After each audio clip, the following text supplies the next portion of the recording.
ready to spring into action. You're about to hear from change makers and thought leaders who are making a difference by embodying their mission. Welcome to Leadership Trends and Insights, a show with one purpose: to supercharge your leadership. And now your host, Nina Segura. Welcome to Leadership Trends and Insights. I'm your host, Nina Segura, where we create collaborative conversations to connect company cultures and our world community. Today, I'm super excited to have Dr. Mel Krug here. She is somebody I follow on social media, especially YouTube, so look her up. She is one of my favorite persons to go to when I'm getting ready to do a speaking engagement, or I have a tough conversation or a client, or anything that I feel like I need to tap into the wisdom and embody more executive leadership presence. So I'm so excited to have you here. She's a mind and body network practitioner, which is really awesome stuff. Founder of Alchemy Academy, which we're unpacking and uncovering some beautiful things. So more to come on that. Former rugby player and current bodybuilder. Welcome, Mel. Thank you so much for coming. Thanks, Nina. I'm super grateful to be here with all your people. Yes, they're just going to love you. I know it.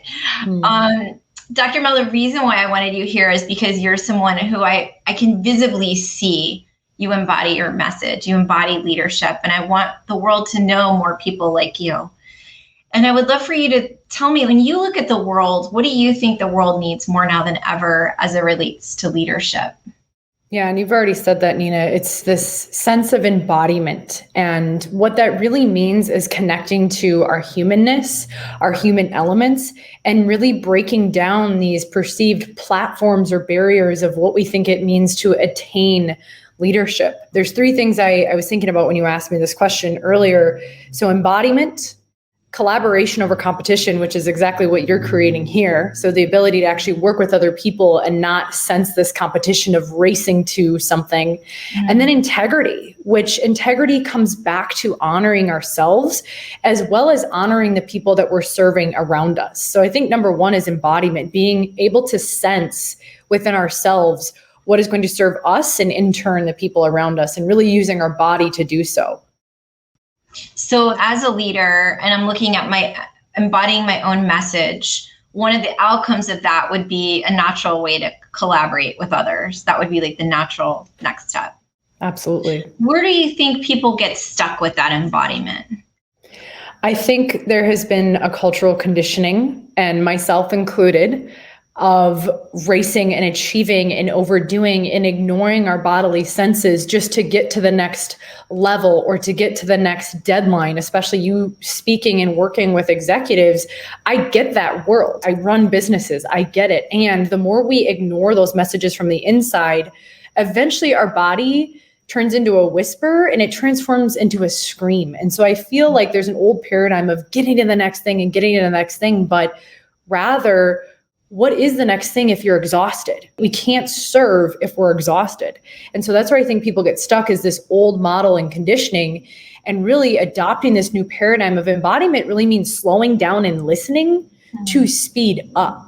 So the best leaders take a moment and listen to what's happening within themselves. It's not like we're letting go of our mission in any way. It's actually a way to embody it further and create a more sustainable impact. Absolutely. Because if we get too stuck in our head and not enough in our body, eventually we're going to be craving the caffeine. We're going to be craving all these like biohacking things that are so common to keep us going. But really the body is the best resource of energy, which I know you've shared and tapped into with a lot of the work that I've shared on YouTube. But our body can be that best resource where there's less dependency externally and more inner dependence, not interdependence, but inner dependence, which creates interdependence among companies, collaboration, other leaders, and things like that. I love that. I've never heard that before, interdependence.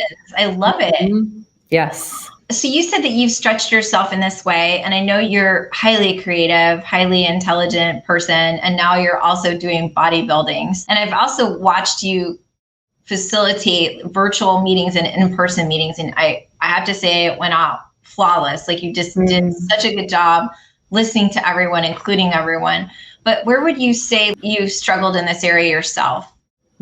Well, thank you. I really appreciate that coming from you. That means a lot. So I'm definitely an overcoming and kind of retraining myself. I like to think I'm in this like, not AA, but really retraining myself from this overachiever, addicted to that, addicted to the adrenaline. And where I struggle is still this nervous system conditioning where I feel like I need to do more, work harder, less sleep, really ignore my body to like get ahead or get more done.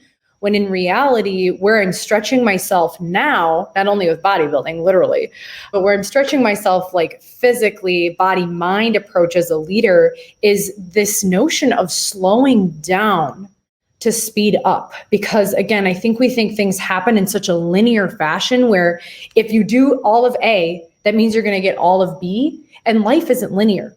Life is quantum. It's a spiral. It doesn't happen in a linear fashion. So for me, where I'm stretching myself now as a leader is actually this ability to slow down. The old paradigm for me is doing. I mean, if you want me to get stuff done in the matter of 10 minutes versus 10 hours, I'm that person that's going to get it done in light speed. But does that mean I'm honoring my body? No.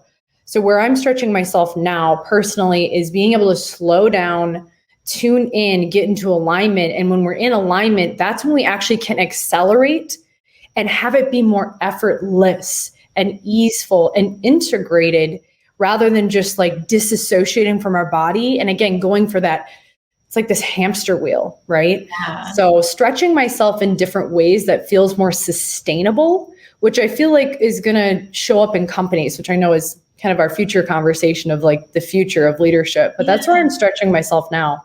I see you as a modern leader, as a woman in leadership, as a business owner, and you do a lot of philanthropy, I know as well. And I do see this is, in my mind, what leadership is going to continue to look like. And I think you're one of the forerunners. If you think about that, and that being said, what's the bold prediction you have for leadership in the future? I like that you use the word bold when you ask me this question. I feel like there's going to be this collapse of, again, what we perceive as leadership and being on platforms or like moving to the top of this pyramid we've created in our head. I feel like there's going to be this disintegration and eventually having leadership come like emergent leadership, almost created from the inside out, like concentric circles is the way I imagine it. Not only with ourselves, because leadership, Nina, it starts with you and I right here, right now, and not people we see on platforms. I'm seeing so many people on platforms really starting to share their truth and their story. So I feel like there's going to be this disintegration of the actual organizational structure of companies, and in turn challenge us to show up as more human, more vulnerable, more embodied, and share and connect in this way. And inspiring leadership, which I love your name, Metaspire, inspiring leadership from within. And that starts with that human to human connection and breaking down this chase to the top when really like there is no top. It's all this inside out phenomena. So I just like to think of things as geometry. So I see the pyramids going away and more like circles coming into play into the future. I love that so much. I especially love that for organizational structures. We see that actually originated the king of in the Prussian army. So it has military roots and for good reason back then. That got us where we are today. No shame in that, but it certainly won't get us to where we want to be. And I love the idea of concentric circles being in an org chart. It's this subject matter expertise or this area, then go here. And, like you just keep going. I love that so much. It's so good. Yes. Wow. Thank you. Well, thank you so much for joining us. If you want to know more about Mel, she's going to give you her website. She has an amazing gift for you about mastering anxiety. So please tell them where they can reach you. Absolutely. So you can find us at our clinic. As Nina said, I'm a chiropractor first, network practitioner. So that's inspirelifechirocenter.com. And as she said, I'm on YouTube. So you can find me at Dr Mel Krug. And any of my videos have links below where you can grab your free resource on how to master anxiety. Because I think as we've been talking about, Nina, anxiety is a real thing that leaders deal with. And as we emerge into our own leadership, it's creating a new paradigm, and that can feel scary. So how do we actually understand our body mechanisms to embody this new paradigm and pattern that we're creating? again, from a nervous system level, from a body-mind level. So it's free. It's a video series rather than text, which is fun because I prefer video. You can check that out at those places. Thank you so much, Dr. Mel, for joining us. If you're a leader in an organization looking for personal or business transformation, reach out to us at Metaspire Consulting and we'll schedule a success call. And obviously, if you need some support mastering anxiety or you're getting ready for a presentation, follow Dr. Mel. Thank you so much for joining us today. Thank you. Bye.